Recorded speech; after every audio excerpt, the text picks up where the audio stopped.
देव्यः ओम नमः शुद्धेभ्यः तज्जयति परम ज्योति समम समस्तैरनंत पर्यायै दर्पणतल इव सकला प्रतिफलति पदार्थ मालिका यत्र अहिंसा परमो धर्म की महावीर भगवान की प्रातः स्मरणे परम पूजाचार्य गुरुवर श्री विद्यासागर जी मुनि महाराज की जय।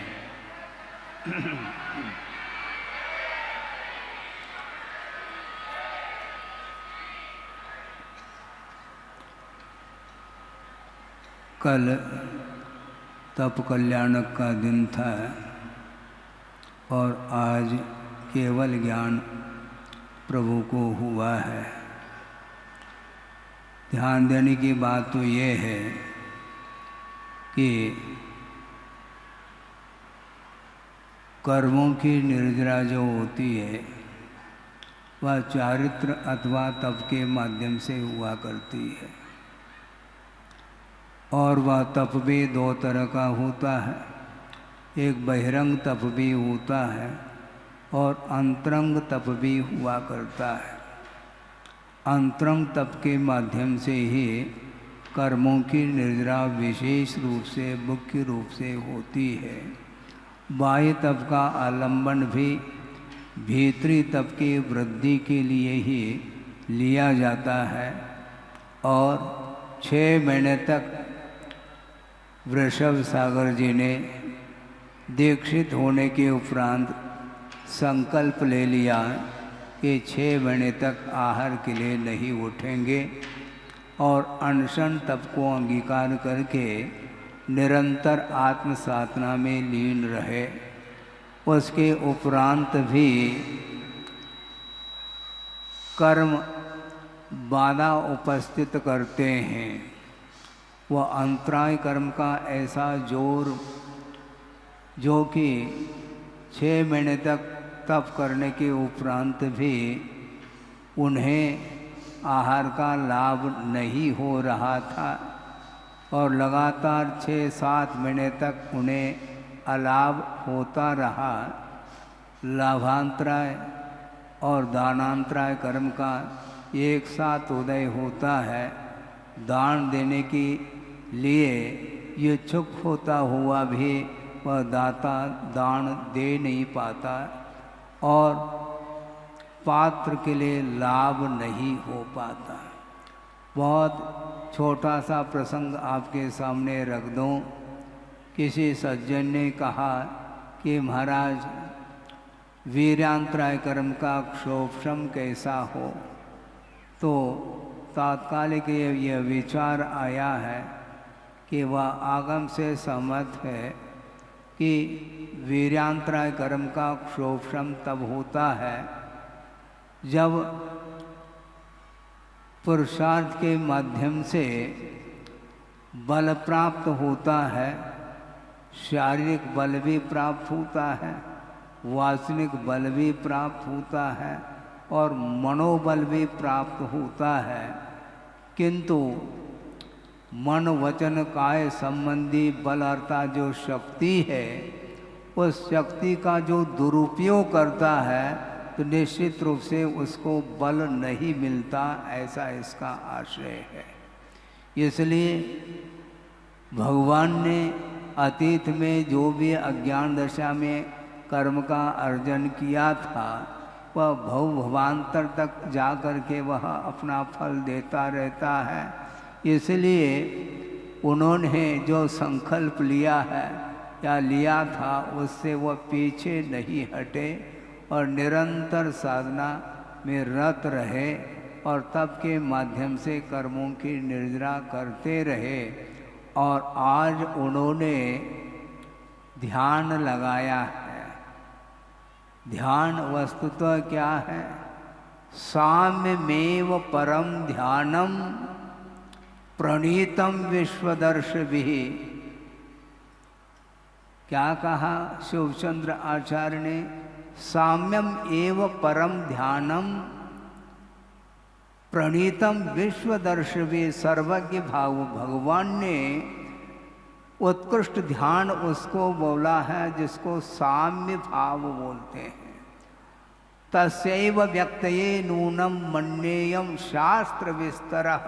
स्वयं आचार्य ये कहना चाह रहे हैं कि मैं मानता हूँ उसी साम्य भाव की अभिव्यक्ति के लिए ही ये सारा का सारा शास्त्र का विस्तार किया गया है।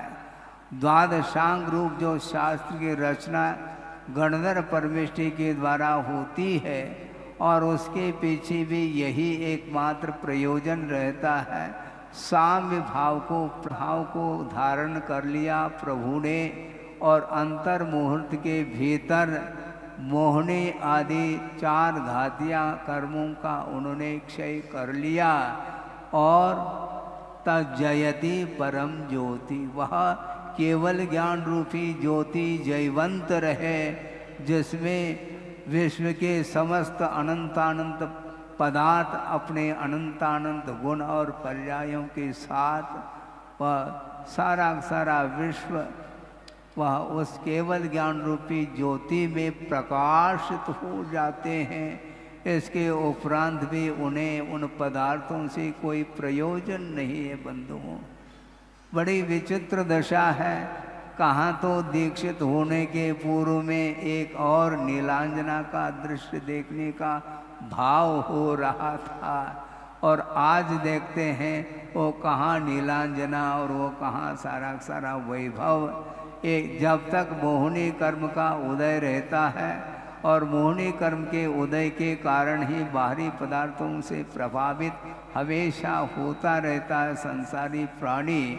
इसलिए उन्होंने सोचा इस जगत में संसार में कोई सारभूत वस्तु नहीं है और यदि सारभूत वस्तु है तो वह केवल ज्ञान है और केवल ज्ञान के माध्यम से विश्व के समस्त पदार्थों को सर्वज्ञ भगवान जानते हैं। यह अलग बात है, किंतु निजानंद रसलीन कहा है।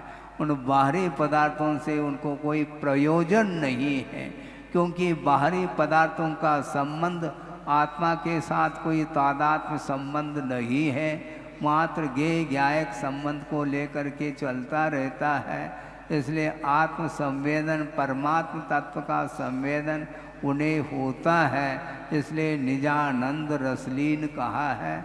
इसलिए हम लोगों के लिए भी गुरुदेव ने बार बार प्रेरित किया है और बार बार उस आत्म तत्व का दर्शन करने के लिए उनका संबोधन श्रवण संघ के लिए रहा।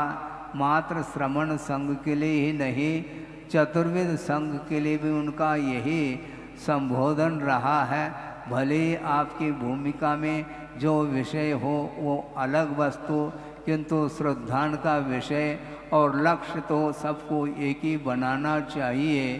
भले आज हमें मोक्ष प्राप्त हो अथवा न हो, किंतु मोक्ष प्राप्त करने का जो उद्देश्य और लक्ष्य है उस लक्ष्य को नहीं भूलते हुए अपने बार शक्ति के अनुरूप अपने आत्म तत्व का दर्शन करने का जो पुरुषार्थ करता है उसके अंदर ही वह साम्य भाव उद्भूत होता है। साम्य भाव के सामने और कोई भी वस्तु ही नहीं है। समता के अभाव में हमेशा संसारी प्राणी न जाने कौन कौन से निमित्तों को लेकर के हमेशा विकल्प में डूबा रहता है और उसके कारण ही उसको दुख उठाना पड़ता है। बार बार संसार के विकल्पों से ऊपर उठो उठो उठो इस प्रकार कहने के उपरांत भी वह उसको उसी में आनंद आता है। इसलिए गुरुदेव ने कहा ज़्यादा समझाना नहीं, जिसको समझने की जिसकी भावना है योग्यता है उसके लिए संकेत मात्र पर्याप्त होता है। वैराग्य के लिए बड़े बड़े निमित्त मिलने के उपरांत भी जिसके अंदर वैराग्य नहीं है तो वो निमित्त किसी काम के नहीं रहते हैं। और भीतर यदि उपादान शक्ति है और भीतर उत्कंठा है, आत्म तत्व के दर्शन करने की एक लगनशीलता जिसके अंदर है, उसके लिए छोटे छोटे निमित्त भी उस उन मोह से प्रभावित हुए संसारी प्राणी के लिए वह छोटे छोटे निमित्त भी अपना प्रभावकारी सिद्ध होते हैं। समय ज़्यादा न हो, प्रभु को केवल ज्ञान हुआ है और केवल ज्ञान में जो बाधक तत्व मोहनी कर्म था उसको उन्होंने शुक्ल ध्यान, द्वितीय शुक्ल ध्यान रूपी अग्नि के द्वारा उस मोह को उन्होंने दग्ध कर दिया है। और मोह को दग्ध करना आसान नहीं है बंधुओं। वृषभनाथ भगवान को भी जो युग के आदि में थे दीक्षित हुए, इसके उपरांत भी 1000 साल उनको लगा उस ध्यान की भूमिका के लिए। और बाद में अंतर मुहूर्त में उन्होंने द्वितीय शुक्ल ध्यान के माध्यम से क्षपक श्रेणी में आरूढ़ होकर के 12वें गुणस्थान में उन्होंने क्षीण मोह उन्होंने कर लिया है। वैसे 10वें गुणस्थान के अंत समय में ही मोहनी कर्म का विच्छेद हो जाता है, क्षय हो जाता है। उसके उपरांत एक साथ ज्ञानावरणी, दर्शनावरणी और अंतराय कर्म का क्षय करके अनंत चतुष्टय के धनी बने हैं। इसके उपरांत भी हम अपने आप को धनी मानते हैं। अपने पास 1 टका भी आ जाए तो हम धनी सिद्ध करते हैं अपने आप को, जो कि अक्षय अनंत चतुष्टय की प्राप्ति के लिए उन्होंने पुरुषार्थ किया है।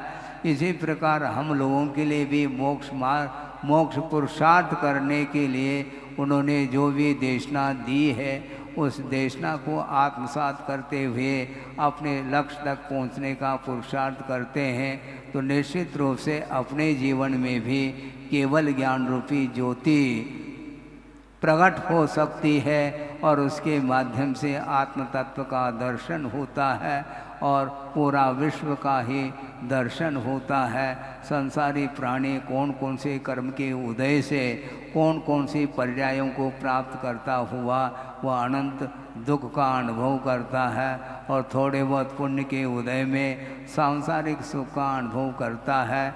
किंतु ये सारा का सारा क्षणिक यह सुख है, दुख भी क्षणिक है, सुख भी क्षणिक है। शाश्वत यदि कोई तत्व है तो शुद्ध परमात्म तत्व है, जिसके साथ अनंत सुख का संबंध जुड़ा हुआ है। इसलिए जल्दी से जल्दी प्रभु की आराधना, हृदय से आराधना करते हुए अपने आप को भी वहाँ तक पहुँचाना है जहाँ तक प्रभु पहुँच गए हैं और अनंत काल के लिए स्वतंत्रता का अनुभव हमें भी हो। इस पवित्र भावना के साथ अहिंसा परमो धर्म की जय। बोधि समाधि परिणाम शुद्धि स्वात्मोपलब्धि शिव शोक सिद्धि चिंतामणिम चिंतित वस्तुदाने वामंद मानस्य ममास्तु देवी। परम पूजाचार्य गुरुवर श्री विद्यासागर जी मुनि महाराज की जय।